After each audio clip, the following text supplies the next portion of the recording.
On a besoin du soutien des entreprises à tous les étages.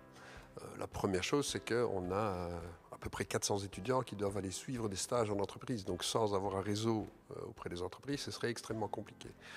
La deuxième raison, c'est que lorsque l'on enseigne, évidemment, on essaye d'être proche du terrain. Les entreprises partenaires nous envoient aussi des experts dans les cours qui peuvent illustrer, en plus de l'aspect académique, l'aspect de la réalité du terrain.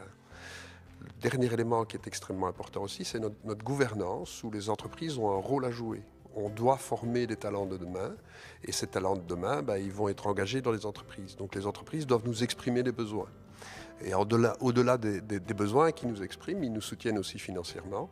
Et on peut les remercier toutes pour cet effort qu'elles font, parce que l'investissement dans l'enseignement de demain, c'est aussi un investissement dans les technologies, dans des cas pratiques, dans des réseaux complexes au niveau national, régional, mais aussi international. Et on a besoin de ces entreprises pour nous soutenir également au niveau financier.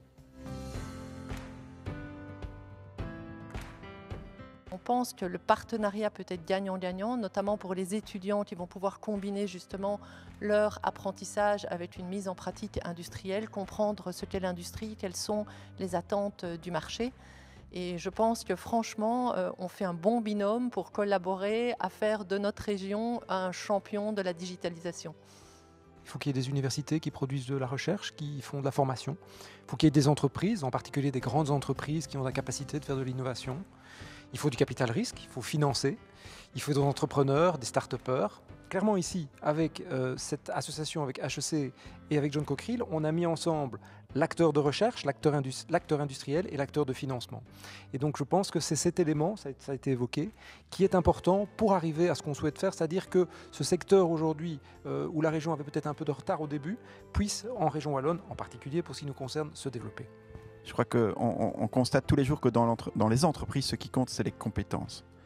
Et on trouve, je pense, dans une école comme HEC, pas mal de compétences extrêmement importantes pour l'entreprise. Bien sûr, les éléments de base du management, mais aussi cet encouragement à l'entrepreneuriat, à la créativité, à l'innovation, qui est très très importante. Et enfin, la capacité de travailler sur des projets, travailler en équipe, qui sont des choses qui sont extrêmement importantes dans l'entreprise.